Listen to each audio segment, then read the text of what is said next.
This, my friends, is a tale of my first time ever getting stuck on a trail. So for some background, we went to Green Ridge again. This was maybe my fourth or fifth time going out to Green Ridge. So I knew the terrain without snow. I've been there with snow before, but it was not as bad. But because we had 2 snowstorms and an ice storm, I kind of had an idea of how the terrain would be. So I did prepare a few things, but I will say that I underprepared. So I'll show you what I do before any off-road trip. I do this with Phantom all the time, but this is my first with Thor that I'm going on a long distance. So, I usually check the basics. I also bring tools, but I'll show you what I bring with me. But, I check basic things like the oil, power steering fluid, coolant, washer fluid. I know I'm going to need that. I topped up on that. Battery connections are good, air intake. Make sure that, you can't really get a lot of water anywhere. Just make sure that it's, just make sure that there's nowhere that the engine could, see this here? I could have messed up today because the intake box, if I went through a splash of water or something, the intake box would have just sucked the air in from here and not from up here. Because the car kind of has, it's not a snorkel. It's nowhere near a snorkel. And I'm not going to even bother to drive in water that deep. But, I can go up to the bumper and not have any trouble if I'm making a small wake. So I'm going to take care of this right now. So, honestly, pretty simple. I just had to pull the tube up just to make sure it's secure. It looks like there's something that goes in it that's broken, so I'll fix that when I get home. And I'm not planning on doing any big water crossings like last year.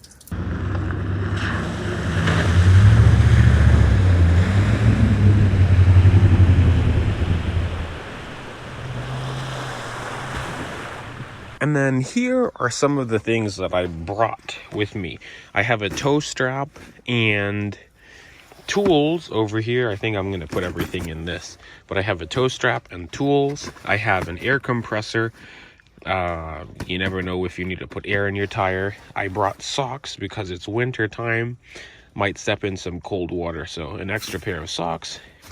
I usually keep this ice scraper. Then I brought a bunch of snacks and water here.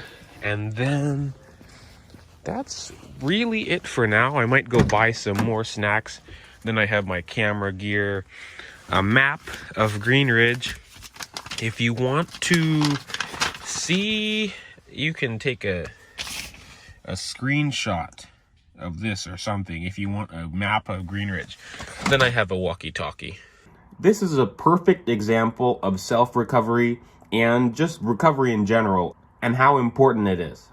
So both vehicles had a relatively easy time on the trail besides when we got stuck. Of course, the FJ Cruiser had no problem with doing anything. And then the XC90 did really well too. I was pretty impressed with how it did. The ice and the snow, mostly the ice, and the deeper snow was the stuff that made it an issue. There was this one hill that I remember seeing it. I've been up this hill plenty of times with my truck before and I've had no problems while it's been dry. But seeing the ice on this hill really made me question how the rest of Green Ridge would be.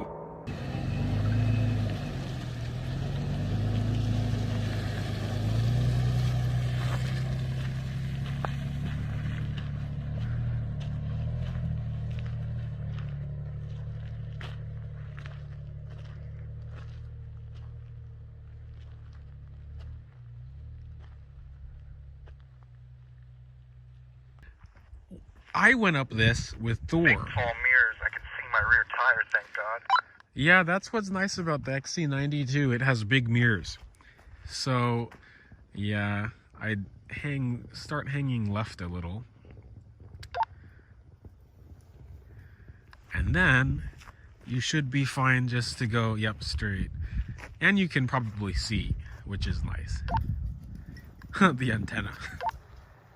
We were going to go up that trail because we went up that trail after. Oh, let me just do this. I'm vlogging. We were going to go up that trail, but as you could see, well, it started to get a little hairy. God, what a fucking heart attack, dude. I know, I kind of almost shit myself too. I was like, yeah, you know what? I don't think it's worth doing that. But we're with Dylan again and his FJ Cruiser. I actually don't think you've seen his FJ Cruiser. And then I'm with Thor, my XC90. Yeah, like it's barely noticeable. Exactly. But then I couldn't get back over that mountain. Exactly.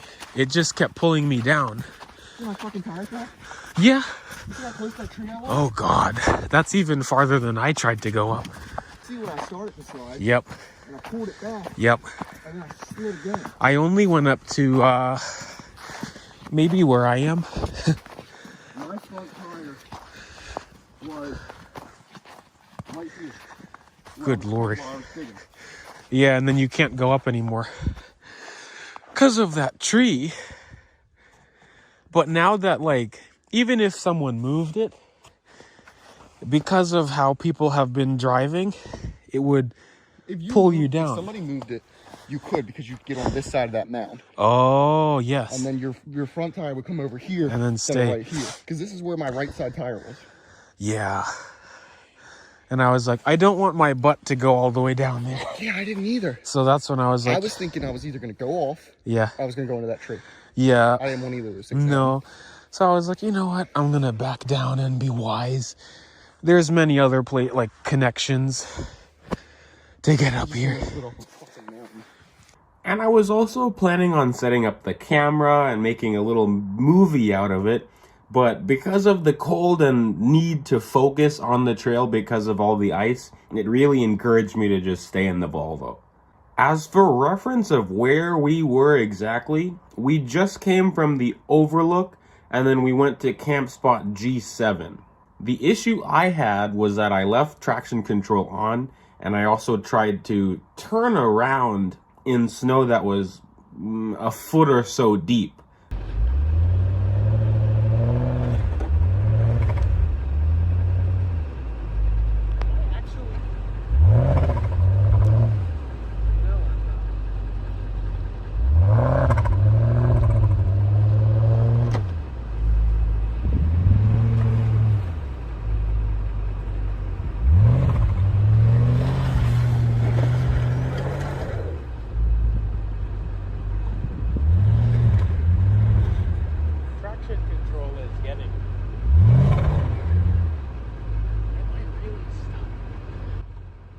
Need some help?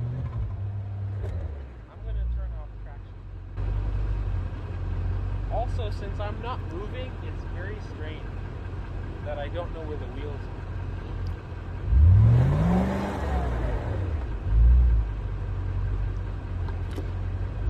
Dylan tried to pull in front of me with his FJ to pull me out, and that had him go into the deeper stuff than I was in. So he got beached and just lost all traction just like me. So we were both SOL. I would back up.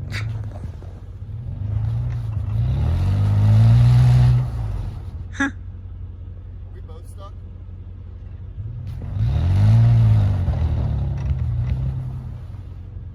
I don't know. What the heck? Let's see here. So...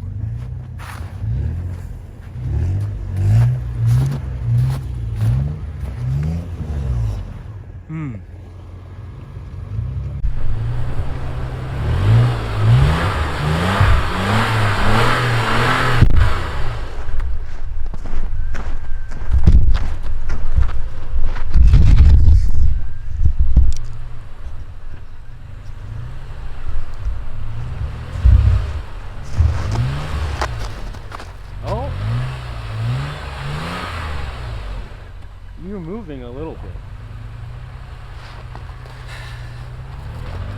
So for context, we're both stuck. Wait!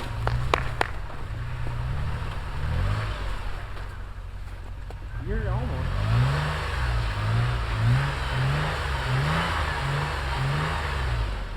just kind of like, once you get that momentum, don't let go.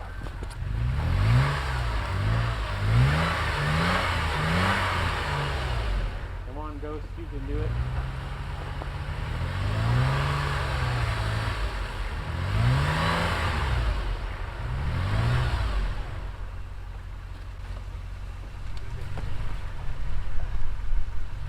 Hey, Bern. Huh? Actually, never mind.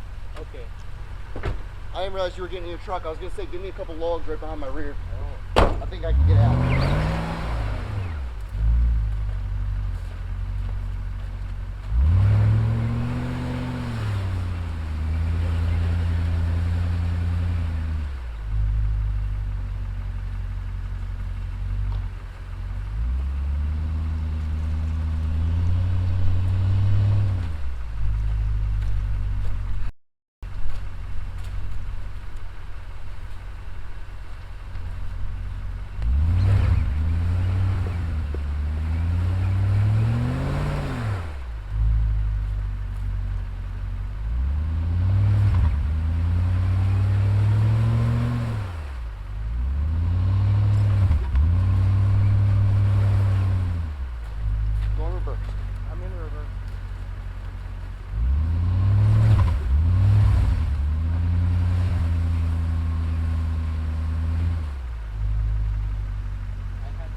We tried digging, we tried putting bark under the tires, pieces of wood, anything we could find, but nothing would cut it. Especially for my car, a lot of the snow was caked underneath the front end of it that I couldn't reach under it and get the snow out.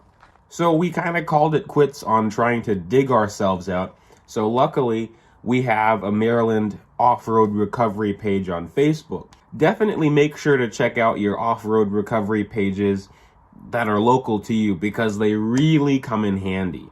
And it's funny, this morning while I was in the shower, I was like, I haven't had a misadventure in 2021. I was like, I don't know when that will be. Yeah, I was like, damn it. Because for me, at least once a year, either me or someone else has gotten stuck. I didn't know it would be me this time. You might be the one rescuing someone else, or someone might be rescuing you, like in my situation.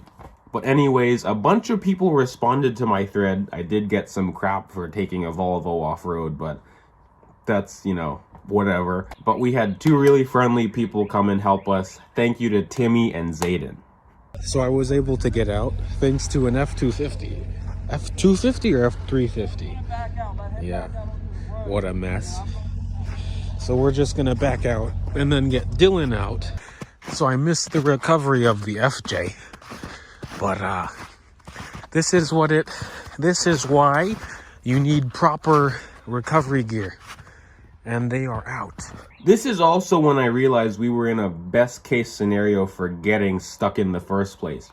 We both had full tanks of gas. We both had food and water in our vehicles.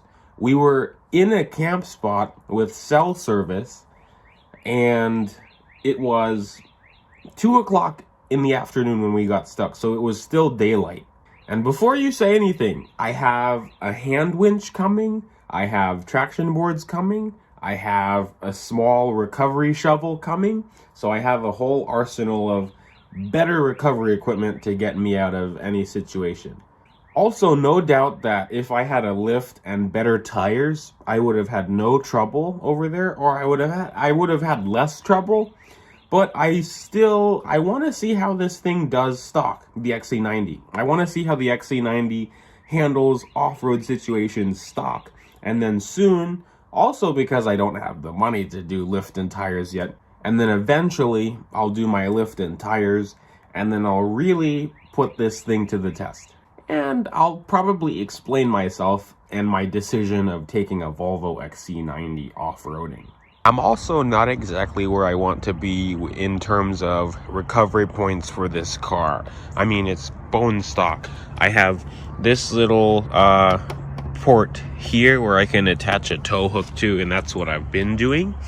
But I'd like to try to custom fab some sort of actual sturdier recovery point for the front, and then on the back it's literally the same thing.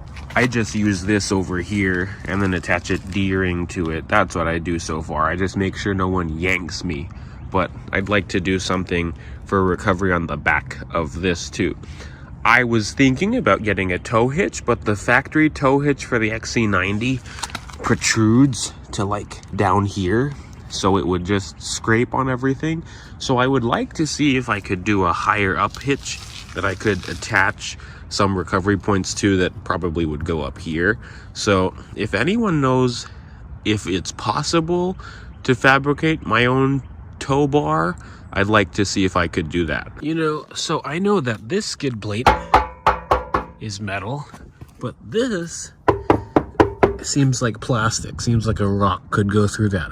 So for anyone that knows about these Volvos, do they make skid plates for that, or do I have to make something? Well, thank you guys for watching this misadventure of a video. Hopefully we have some better adventures coming. I do plan on going back to Green Ridge in the next few weeks once everything melts, and then we'll have a proper video. I have a few friends that have actually got some new off-road vehicles. So those will be interesting to see in the videos too. Hopefully if they can tag along with me. But I will see you guys in the next video. Stay safe out there. Remember, recovery is so important, and I will see you guys in the next video. Bye, peeps.